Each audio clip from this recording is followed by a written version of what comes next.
saya, kondisi das dapat dikenali dari bentuk wilayah, pola aliran sungai, dan karakter geomorfiknya. Das memanjang cenderung mempercepat aliran ke hilir sehingga risiko banjir meningkat.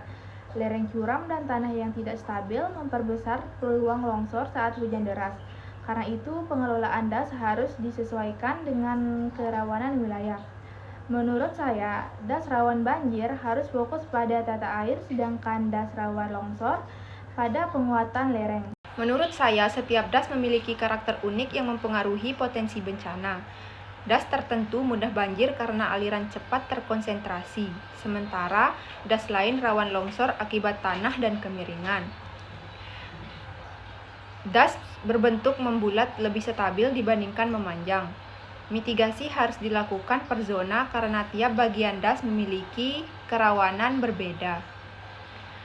Menurutnya, perencanaan das membutuhkan analisis mendalam, bukan hanya melihat kondisi umum. Baik, saya Zawa Anggita akan menyampaikan pendapat saya, yaitu bahwa memahami karakter das adalah langkah awal pengelolaan yang efektif. Pola aliran yang bertemu cepat meningkatkan risiko banjir, sementara wilayah berlereng tidak stabil rentan longsor. Setiap bentuk dan kemiringan topografi memiliki konsekuensi berbeda terhadap stabilitas wilayah. Mitigasi harus mengikuti kondisi fisik das seperti penguatan lereng dan pengaturan limpasan. Pemahaman morfometri akan sangat menentukan keberhasilan pengelolaan das. Das Wasai Samal berbentuk memanjang dengan pola dendritik yang mempercepat aliran ke hilir. Kerapatan drainase sedang, namun respon hidrologi buruk karena limpasan tinggi. Debit puncak mencapai lebih dari 1.400 meter per detik sehingga wilayah sangat rawan banjir. Kemampuan tanah menyerap air rendah sehingga air cepat berkumpul. Pengelolaan diarahkan pada pengendalian debit puncak, retensi air, normalisasi sungai, dan reboisasi. Perbandingan das Cibintinu dan Cibodas. Das Cibintinu dan Cibodas lebih rawan gerakan tanah. Cibintinu berbentuk memanjang dan berada pada tahap geomorfik muda sehingga lerengnya curam.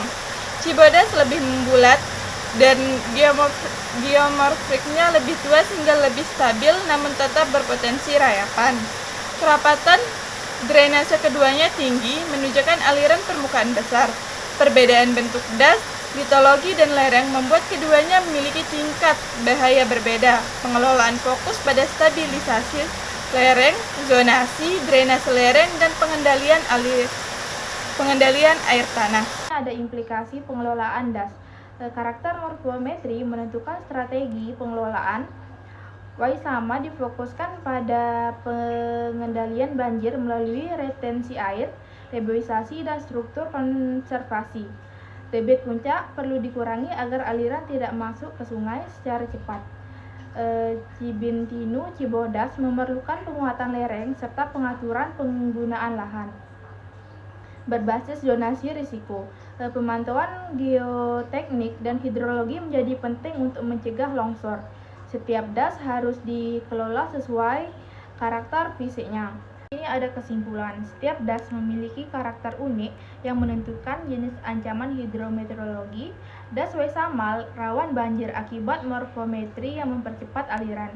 Das Cibintinu Cibodas rawan gerakan tanah karena lereng curam, litologi, dan tahap geomorfik.